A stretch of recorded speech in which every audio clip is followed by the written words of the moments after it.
All right, clipping and notching. You're gonna wanna grab this out of the sewing crate. This was supposed to be in your workbook and I forgot. So you're gonna wanna cut this with paper scissors. So just get a small pair of scissors like this. You are going to cut along the solid line, okay? Do not cut the dotted line because that's gonna be your stitching line. So go ahead and get this cut out. All right, so I have my patterns cut out. You're gonna wanna grab your fabric. I'm gonna do the notching sample first. You're going to take a fabric, you're going to cut it, you're going to fold it in half because you need 2 pieces of fabric for this. Okay, so find a piece of fabric that from the scrap bin that matches up. You're going to lay it on here and you're going to cut your clipping and your notching samples. So I always suggest that you pin a couple places so your pattern doesn't move when you're doing this. Then you're going to grab your fabric shears from your bin and you're going to cut it out right around the round. Remember, around the solid line.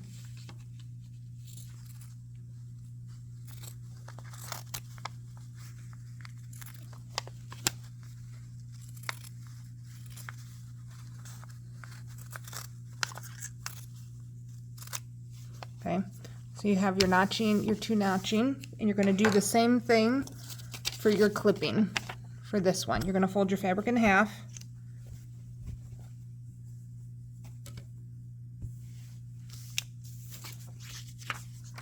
And you're going to pin it down. You're going to pin it down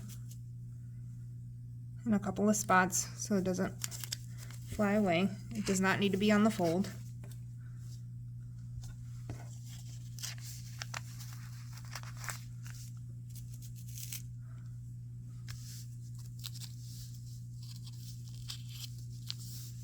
You're going to take your shears,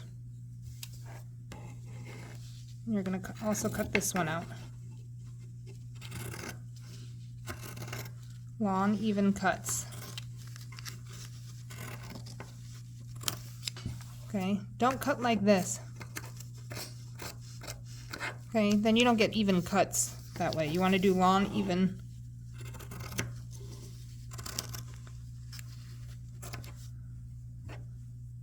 Okay, now you have both of these. We're going to go to the machine and we're going to stitch a 5/8 seam allowance along the curve here.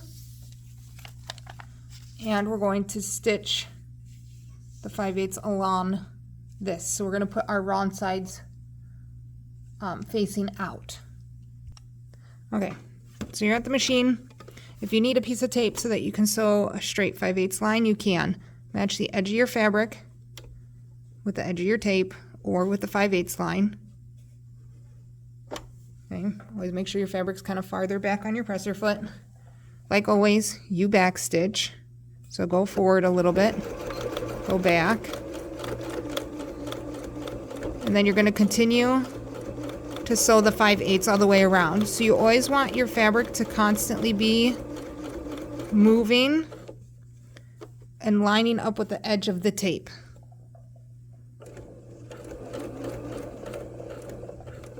And if you feel like you get off track and you are unsure how to do it, push your up down button, put your needle inside your fabric, lift your presser foot up, and then rotate. Okay, if you're going to do that, you have to always make sure that your needle is inside your fabric so you don't get a loop.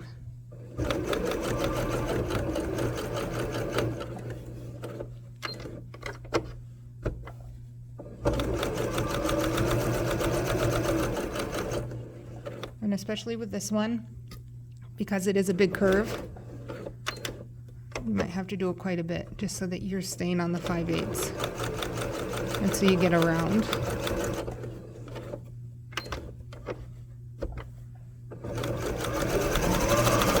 And then when you get to the end, back stitch. And then you're done for that one. Now we're going to sew the other one. It's easy to do these kind of together so that you're at the machine once and then you're doing your cutting afterwards. Clipping is the same way. You take your pattern piece off And on this curved edge here, you want to make sure that you're sewing a 5/8 seam allowance. So I say flip it so that your curve is like this. Zoom out a little bit. It's like this. You're going to stick it on the 5/8 line. Start it farther back. You're going to go forward a couple, reverse for your back stitch.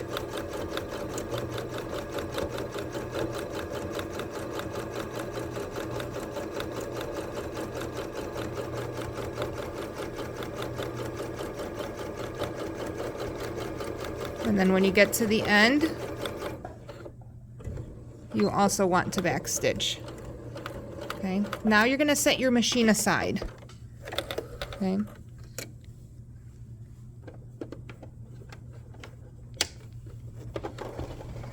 And you're going to pull both your sewing samples up here. You're going to want to trim your threads.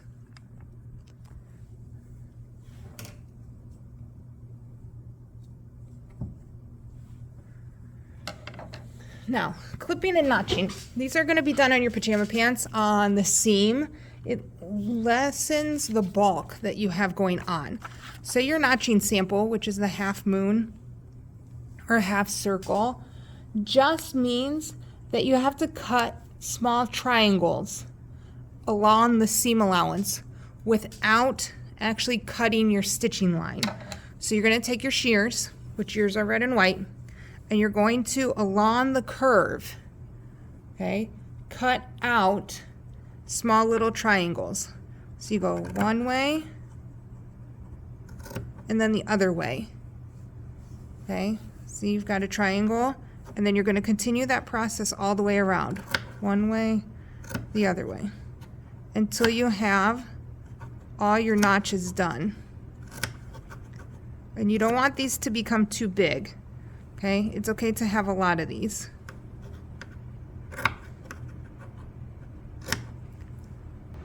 Okay, so when done with your notching, this is what it's going to look like, and you're going to get that stapled into your workbook on page 27.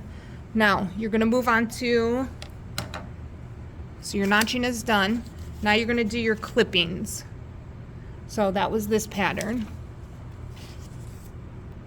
Okay, clipping is a little bit different because you're not cutting anything really other than just making small cuts. Okay, so you're clipping the curve.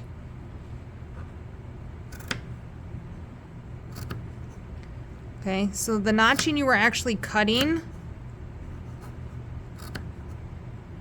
The clipping, you're just making small cuts along the curve. Both of these will be ironed open, which we'll do here in a second before you get them stapled. You're gonna press open your seam allowance. Okay, so at this point you'll go to the iron, and we're gonna open it up and we're gonna press it open. All right, so you have your clipping. You're going to want to lay it on the sewing machine, and you're gonna want to iron it open. Okay, it gets a little tricky because you made all of these cuts. So you want to take the tip of your iron, which I picked the broken one, and you're going to want to run it in between without burning your hands. In between the clipping and notching, or between the clippings.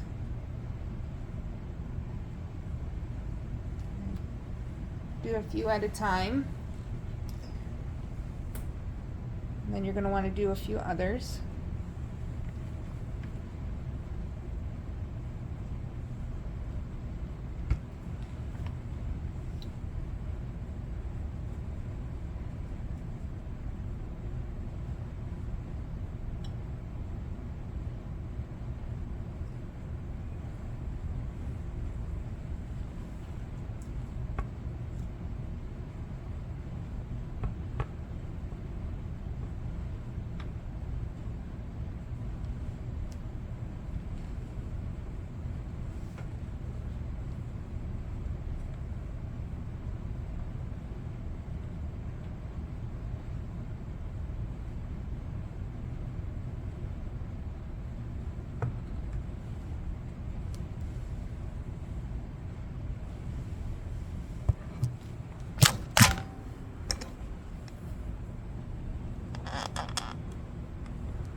then you're going to take your next one.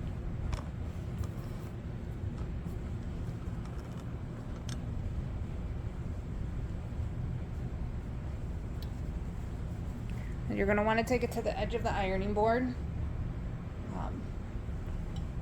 which these are not big enough. But you're going to want to lay it kind of awkwardly. And you're going to iron open your seam allowances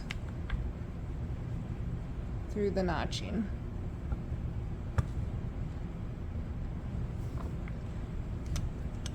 Okay, and you'll do that all around.